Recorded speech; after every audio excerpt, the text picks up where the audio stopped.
So we're back at the park, and here with my riding buddy. I'm gonna try to get some more hours on the wheel. It's a balmy, I don't know, 33 degrees Fahrenheit.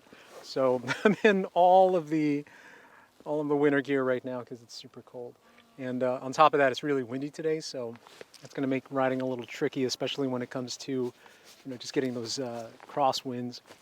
I don't know. I'm still having a lot of trouble with wobbles, but everybody keeps saying just more time on the cycle should be the trick, or should do the trick. So here we go. All right, so honey, we're just gonna stay on the right-hand side, okay?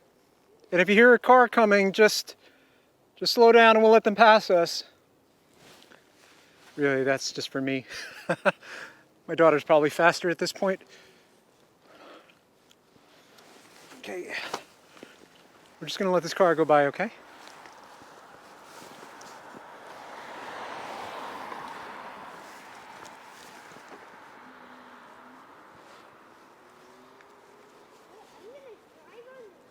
Yeah, we're just gonna stay on this white line, okay?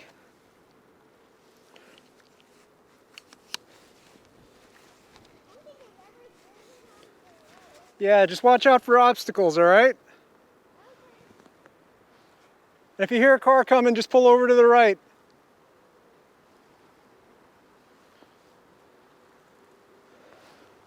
Not bad.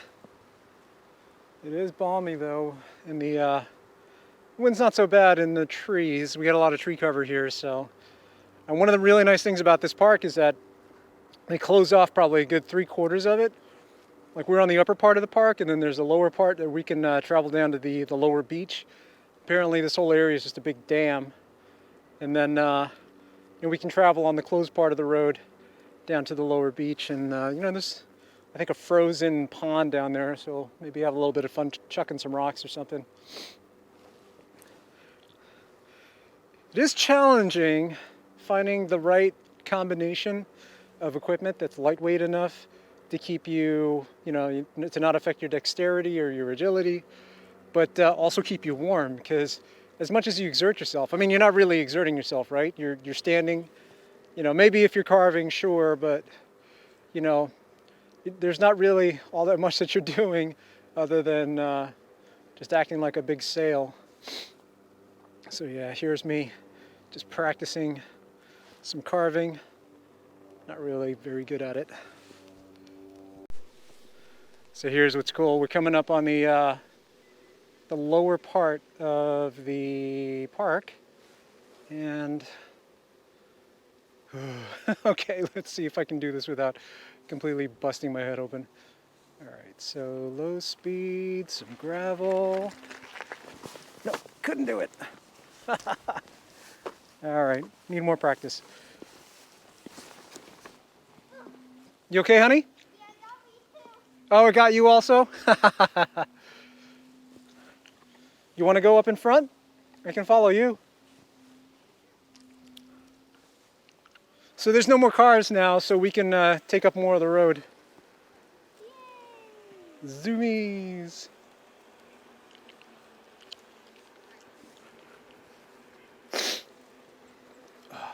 Wow, still very wobbly. Go to the right.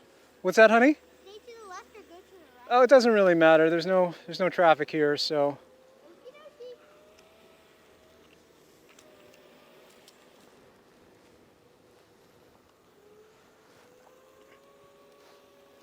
Boy, I tell you, these scooters, holy smokes.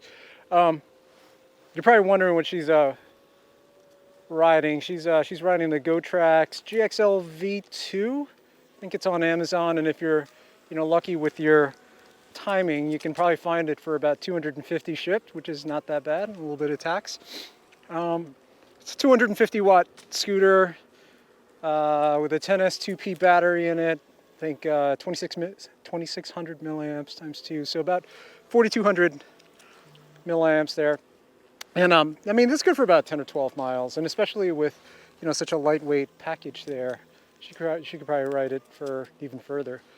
But yeah, they pack down real nice. They're super light. That's really all I was looking for.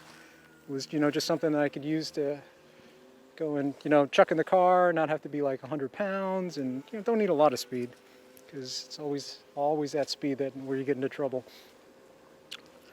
And yeah, so just, it's tricky, like I said, finding the right combination of equipment so that you don't have so much equipment on that it's not fun anymore. And you know, because once you're loaded out, that's it. You're loaded out.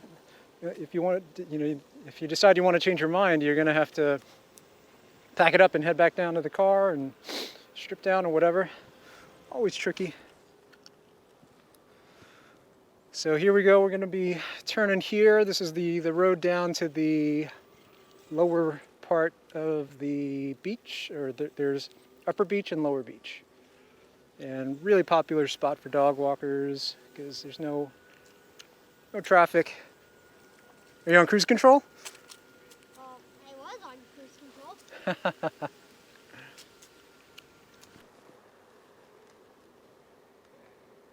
You can do these kind of lean-in turns and just practice that transition from left to right, that wobbling. It reminds me of like my motorcycle days.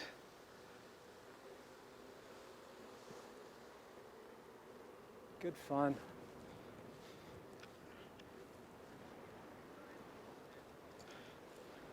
Just gonna practice going up here, and then it is really windy today, so I don't think we're gonna be staying out for too long.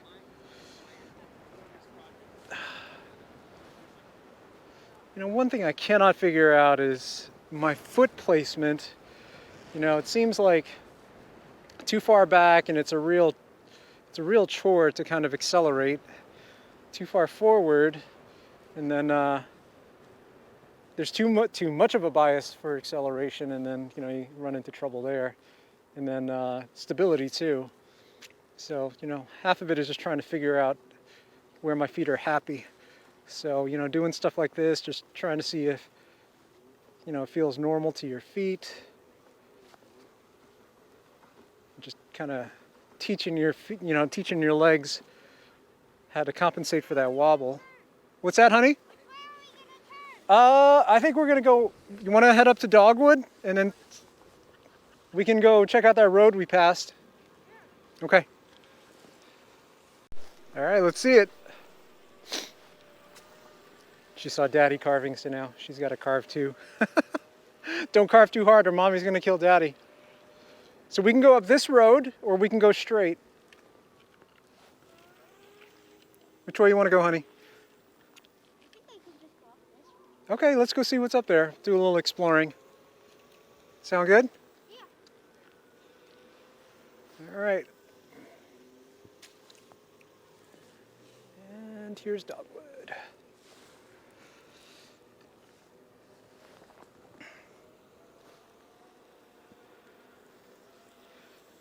Oh man, I tell you, when I picked up these scooters, well, when I picked up that scooter, that was the gateway drug into this whole thing. I actually ended up getting a more powerful scooter for me, knowing that you know, the family was gonna all want to ride them at the same time. What I didn't anticipate was finding electric unicycles. So yeah, now we have 3 scooters, and one of which may never end up getting used. Although, to be fair, you know, like that's something that kids can actually grow into, and maybe we sell off the GXLs.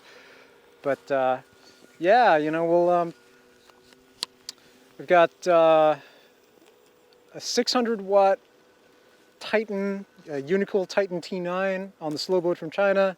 Ordered that back in October, and we probably won't see it until January if we're lucky, with the way that shipping is kind of going on right now. Starting to figure out this carving thing.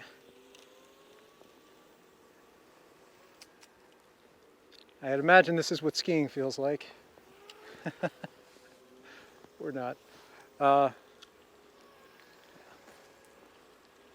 So we went down Dogwood Road, which is on the other side of the barricade, and I think you can actually get over to the dam. Check this out.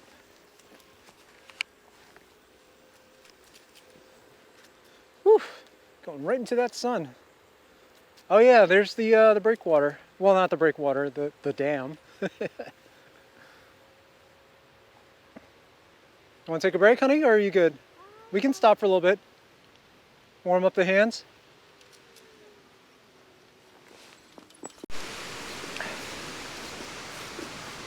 Check that out.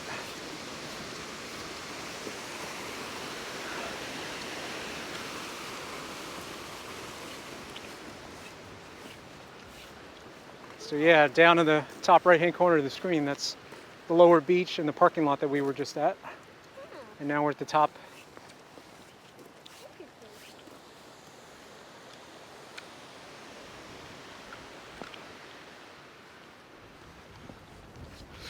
We're just taking a break because it's really cold and trying to warm up. And yeah, that's warm up by getting out of the wind.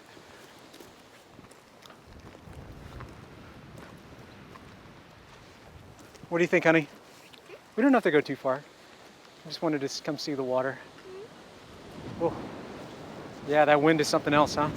Actually, no, I don't feel anything. Except something like that. If it was coming this way, though, then Ooh, yeah. that's windy. Come on, let's get out of here.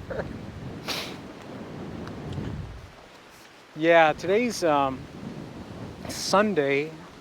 What is it, the 11th? And this wind or this weather pattern that we're getting are remnants of that horrible tornado that plowed through, what was it, Tennessee? I mean, just horrible, horrible.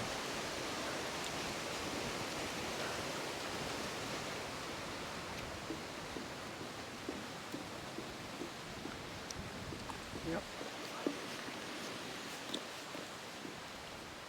You know, when we get good enough, we can go down those trails over there, like those over there. Okay. How many years are fine now? Yeah, they're good? Yeah. Okay, yeah, go ahead and just zip up and, I mean, you'll be fine. We're not going to be.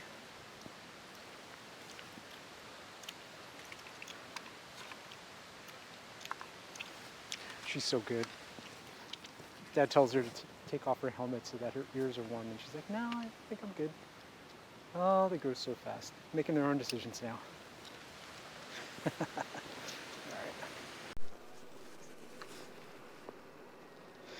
Check this one. All right. Can we gas it up the hill? What? Can we gas it up the hill?